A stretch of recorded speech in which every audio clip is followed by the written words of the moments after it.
हमें hunting ground का scene दिखाया जाता है जहाँ पे बहुत सारे जानवर और पंछी थे, लेकिन एलिस जैसे ही जानवरों की आवाज सुनती है ना वो तो डर जाती है। वो सोचती है मैंने ये एक्सपेक्ट किया था, लेकिन ये कितना ब्रूटल है ना। और उसके साथ ड्यूक भी चल रहा था। वो सोचती है मैं वाइट काउंटर्स के करीब रह तो रही हूँ, लेकिन फिर भी अजीब लग रहा है।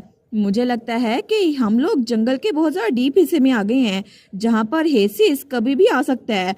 लेकिन क्या हेसिस करीब ही है? पता नहीं, मुझे लगता है कि वो कभी भी वाइट काउंटर्स पे अटैक कर सकता है और शायद मुझे अपने आप को ड्यूक से अलग करना चाहिए। लेकिन वो सोचती है मैं कैसे करूं? ऐसा लगता तो नहीं कि ड्यूक की कोई भी इंटेंशन है वो हंटिंग करे। मे भी मुझे यहाँ पर एंटर होने से पहले सब कुछ बता देना चाहिए था। तो ड्यूक कहता है डचीज आप कुछ कहना चाहती हैं है ना? अगर आपको कुछ कहना है तो प्लीज मुझसे कह दें। वो कहती है क्या? वेल मैं तो बस सोच रही थी कि आप हंट क्यों नहीं कर रहे ड्यूक, और मुझे लगा था कि आज के विनर तो आप ही होंगे। तो ड्यूक कहता है आई सपोज ये सच है। तो एलिस कहती है अगर मेरी वजह से आपके लिए हंटिंग करना मुश्किल हो रहा है तो प्लीज आप खुद से हंटिंग कर लें, मैं यहाँ पे कहीं भी बैठ जाऊंगी, आप मेरी टेंशन ना लें। तो ड्यूक कहता है इट्स ऑल राइट, मुझे लगता है कि मेरा दिल ही नहीं कर रहा हंटिंग करने का। वो सोचती है लेकिन क्यों नहीं? वो कहती है मैं अपने आप बिल्कुल ठीक रहूंगी, उसके अलावा इमरजेंसी के लिए आपने मुझे ये मैजिक रिंग भी तो दी हुई है ना। तो ड्यूक कहता है ये इसलिए नहीं है क्योंकि मुझे लगता है कि आप खतरे में होंगी एलिस, मैं तो बस इसलिए कह रहा हूँ कि ये रिंग इसमें बिल्ट इन शील्ड है जो आपकी बॉडी को प्रोटेक्ट करेगी, और अगर कोई जंगली जानवर आपकी तरफ आया भी ना तो ये शील्ड आपको प्रोटेक्ट करेगी। तो एलिस कहती है लेकिन फिर क्यों? वो कहता है एलिस तुम्हें मुझसे कुछ भी छुपाने की जरूरत नहीं है, मैं पहले सब कुछ जानता हूँ। तो एलिस कहती है क्या? वो सोचती है इसको कैसे पता चल गया, मैंने तो अभी तक इसको वाइट काउंटर्स के बारे में बताया नहीं है। वो कहती है इसका क्या मतलब हुआ? तो ड्यूक कहता है जब भी तुम किसी एनिमल की आवाज सुनती हो ना तो तुम्हारे कंधे फ्लिंच करते हैं, और जब भी वहां से किसी की हंटिंग की आवाज आती है ना तो तुम डर जाती हो, और तुम्हें सच में लगता है मुझे ये सब कुछ पता नहीं होगा। तो एलिस कहती है हैं ये सब? तो ड्यूक कहता है आखिर मैं हंट के लिए कैसे जा सकता हूँ जब मुझे पता है कि तुम हंटिंग को देखकर बहुत ज्यादा शौक हो जाओगी, इसी वजह से मैं कुछ ऐसा नहीं करूंगा जो तुम्हें नापसंद हो। तो एलिस सोचती है ड्यूक कह तो सही रहा है, क्योंकि रास्ते में जहाँ पे खून के छींटे मैंने देखे थे ना और जो हंटिंग करके लेके जा रहे थे सबको देखकर मैं तो बहुत ज्यादा परेशान हो रही थी। मैंने इसको छुपाने की कोशिश की लेकिन ड्यूक ने मुझे देख लिया, और इसके अलावा उन्होंने कहा वो कुछ ऐसा नहीं करेंगे जो मुझे नापसंद हो। ये इंसान तो सच में मुझे गिल्टी फील करवा रहा है। लेकिन तभी ड्यूक उसके पास होते हुए कहता है एलिस तुम्हारा चेहरा रेड हो रहा है, क्या तुम ठीक हो? वो कहती है अच्छा ये बस, लेकिन तभी उसे वहां चिल्लाने की आवाज आती है। वो वहां पर देखती है, वो कहती है अभी ये क्या था? वो सोचती है ये आवाज तो वाइट काउंटर्स की नहीं थी, लेकिन वहां से वाइट काउंटर्स गायब थी। तो एलिस आगे भागने लगती है। तो ड्यूक कहता है एलिस क्या हुआ, रुको सही, और उसका हाथ पकड़ता है। वो कहता है हुआ क्या, तुम भाग क्यों रही हो? तो एलिस कहती है क्या मतलब, आपने चीख की आवाज सुनी? मुझे लगता है किसी लड़की की चीखने की आवाज थी। तो ड्यूक कहता है चीखने की आवाज? मैंने तो कुछ भी नहीं सुना। एलिस सोचती है क्या ड्यूक को आवाज नहीं आई? तो एलिस कहती है मैंने डेफिनेटली किसी के चिल्लाने की आवाज सुनी है, मुझे लगता है हमें वहां जाके चेक करना चाहिए। तो ड्यूक कहता है फिक्र मत करो, तुम जो भी कहोगी मैं तुम्हारी बात पे यकीन करूंगा, हम दोनों वहां इकट्ठे जाके चेक करते हैं। लेकिन तभी वहां से किसी की आवाज आती है प्लीज मुझे बचाएं, क्या कोई यहाँ पर है? तो ड्यूक और एलिस एक दूसरे की तरफ देखते हैं और दोनों भागते हुए वहां पर जा रहे थे। वो कहते हैं क्या यहाँ पर कोई फंसा हुआ है? लेकिन तभी वहां पर एक आदमी वो एक गड्ढे में फंस गया था जो जानवरों के लिए खोदा था। वो कहता है आप तो ड्यूक एंड डचेस ऑफ डेराट है ना, प्लीज क्या आप मेरी हेल्प करेंगे? मुझे लगता है कि ये ट्रैप किसी ने हंटिंग के लिए सेट किया था, लेकिन मैंने इसको देखा नहीं और मेरे पाँव में मोच आ गई है, इसी वजह से मैं ऊपर नहीं चढ़ पा रहा। तो हमारी एलिस सोचती है अच्छा तो ये एक आदमी है, ये वाइट काउंटर्स नहीं है, और तब ड्यूक उसको ऊपर चढ़ने में हेल्प करा था। वो ऊपर आकर कहता है थैंक यू सो मच। तो एलिस कहती है लेकिन क्या थोड़ी देर पहले आप चिल्लाए थे? वो कहता है जी जी मैं चिल्लाया था जब मैं नीचे गिरा था, आपने जरूर मेरी आवाज सुनी होगी। तो हमारे सोचती है वो आवाज तो किसी लड़की की लग रही थी, मुझे लगा वाइट काउंटर्स की आवाज होगी, लेकिन ड्यूक ने इसकी आवाज नहीं सुनी, ये थोड़ा अजीब लग रहा है। तो वो आदमी कहता है मुझे माफ कीजिएगा लेकिन क्या आप प्लीज थोड़ी देर और मेरी हेल्प कर सकते हैं? क्या आप मुझे वहां पे लेके जा सकते हैं जहाँ पे मेरी पार्टी के मेंबर्स हैं? तो ड्यूक कहता है तुम अपनी सिग्नल फ्लेयर को फायर क्यों नहीं कर देते, नाइट्स तुम्हें बचाने के लिए आ जाएंगे।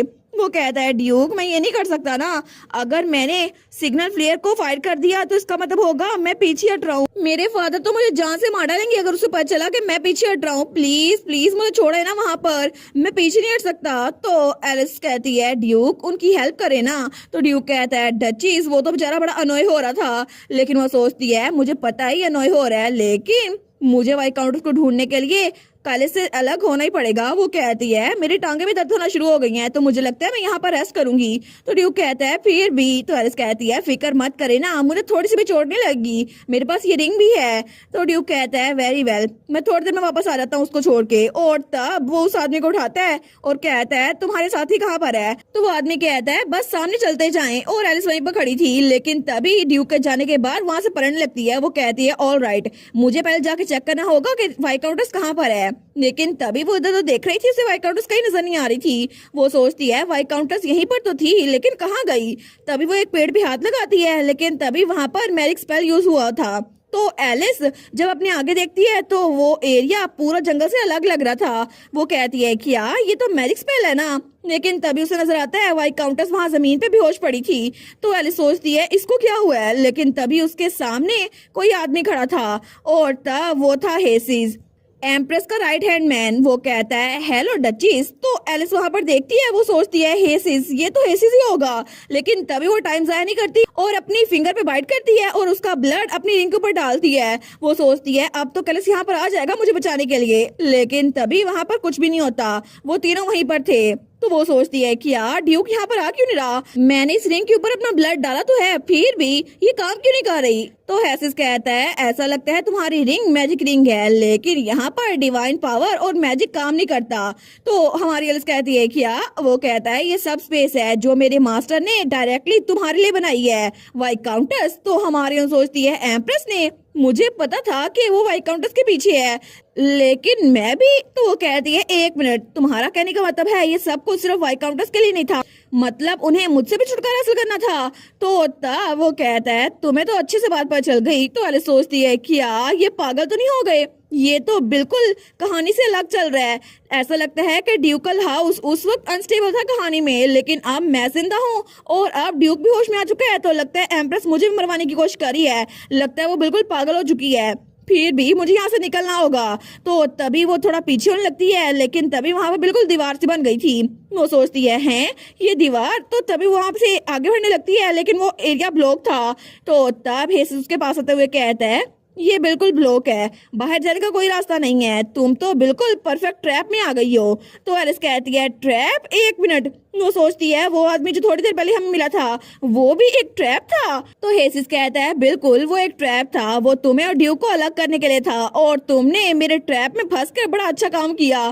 तो एलिस सोचती है इसका मतलब है जो चीख मैंने सुनी थी वो वाई काउंटर्स की थी और वो आदमी झूठ बोल रहा था। लेकिन तब हेसिस कहता है मुझे लगा था कि ट्रैप काम कर जाएगा और अगर ये काम कर गया तो फिर मुझे सबस्पेस की जरूरत नहीं पड़ेगी, लेकिन ऐसा लगता है कि तुम्हारे पास मैजिक रिंग थी ना, तो मैं तो मरने वाला था, लेकिन अब ये ट्रैप काम आ गया। तो एलिस वो पीछे देखती है, वो चिल्ला कहती है प्लीज कोई तो मेरी हेल्प करो, कैलस कैलस ड्यूक कोई तो हो यहाँ पर, मेरी हेल्प करो। तो तब हेसिस उसके तरफ बढ़ते हुए कहता है ओ माय गॉड, क्या कोई भी तुम्हारी आवाज नहीं सुन पा रहा, ये तो यूजलेस है क्योंकि यहाँ से बाहर तुम्हारी आवाज जा नहीं सकती। और तभी वो हमारी एलिस की तरफ चाकू फेंकता है, लेकिन एलिस थोड़ा नीचे होती है और वो चाकू वो दीवार पर जाके लगता है। तो तब वो चाकू नीचे गिर गया था। तो एलिस बाल बाल बची थी। वो कहता है अच्छा लग रहा है ना कि तुमने इसको डॉज कर लिया, लेकिन फिर भी तुम तो वो डचीज हो जो मेरी मास्टर बहुत ज्यादा चेरिश करती हैं, इसी वजह से मैं तुम्हें खुद अपने हाथों से मारूंगा। और तब वो तलवार निकालने लगता है। तो एलिस आगे भागती है, वो सोचती है ये आदमी तो पागल हो गया है, मुझे यहाँ से निकलना होगा। लेकिन तभी आगे दीवार थी, वो आगे भाग नहीं पाती और तभी वो उसकी तरफ तलवार करता है और तब हमारी एलिस के बाजू पे चोट लग गई थी और वो नीचे गिर जाती है। तो हेसिस कहता है भागने का कोई रास्ता नहीं है, इससे अच्छा है कि तुम यहाँ पे मेरे सामने रहो और मैं तुम्हें खुद ही जान से मार डालूं। तो एलिस कहती है मुझसे दूर हो तुम साइको। वो सोचती है अब मैं क्या करूं, ये रिंग ये तो इकलौता वेपन थी मेरे पास, लेकिन ये भी बेकार गई और इसके अलावा भागने का कोई रास्ता भी नहीं है, अब मैं क्या करूं। वो सोचती है नहीं मैं ऐसे मर नहीं सकती। तो तभी उसके कान में आवाज आती है तुम्हें मुझ पर ट्रस्ट करना ही होगा। तो एलिस सोचती है क्या। वो कहती है तुम क्या बकवास कर रहे हो, अभी तुम मुझे मारने वाले थे और तुम मुझे कह रहे हो मैं तुम पर ट्रस्ट करूं। तो हेसिस कहता है क्या बकवास किए जा रही हो, मैं तुम्हें मारने के लिए यहाँ पर, मैं तुम्हें ट्रस्ट करने के लिए क्यों कहूंगा। तो तभी एलिस के कान में फिर से आवाज आती है, इडियट वो नहीं मैं कह रहा हूँ यहाँ पर। वो कहती है क्या, कौन कह रहा है? और तब उसके कानों में आवाज आ रही थी। वो कहता है बिल्कुल ये मैं ही हूँ, अब जरा होश संभालो हान सियोन। वो सोचती है हान सियोन ये तो मेरा कोरियन नाम है ना, लेकिन उसको मेरा असल नाम पता है। तो वो सोचती है क्या पता ये इस नावल में बहुत ज्यादा पावरफुल एंटिटी हो। लेकिन तब वो सोचती है मेरा दिमाग तो नहीं खराब हो गया, मैं पागल हो रही हूँ। तो तभी आवाज आई थी, बिल्कुल मैं तुम्हारी हेल्प करने के लिए यहाँ पर आया हूँ, तो तुम्हें बस मुझ पे ट्रस्ट करना होगा। वो कहती है मैं तुम पे ट्रस्ट कैसे करूं? ठीक है मैं तुम पे ट्रस्ट करती हूँ, मुझे बचा लो। तो ऐसे सोचता है ये क्या कर रही है, मैं इसको जान से मारने वाला हूँ और ये पागलपन किए जा रही है। लेकिन तलवार उसकी तरफ लेके बढ़ता है। वो कहता है लगता है डर की वजह से ये पागल हो गई है, चलो मैं इसको जल्दी खत्म कर देता हूँ। लेकिन तब हमारी एलिस वो चिल्ला कहती है प्लीज मुझे बचा लो। और तभी वहां से बहुत सारी रोशनी निकलती है, तो हेसिस उसकी तरफ भी रोशनी बढ़ रही थी। और तभी वो रोशनी की वजह से वो सारा का सारा सब स्पेस वो गायब हो रहा था। और तभी हेसिस वो उछल के पेड़ के साथ जाके टकराता है।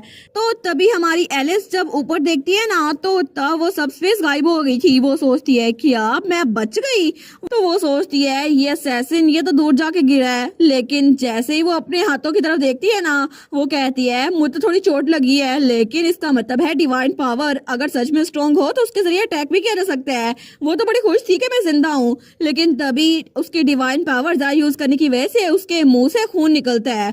और तब वो सोचती है क्या, और उसको बहुत ज्यादा चक्कर आ रहे थे। वो सोचती है आखिर ये हो क्या रहा है।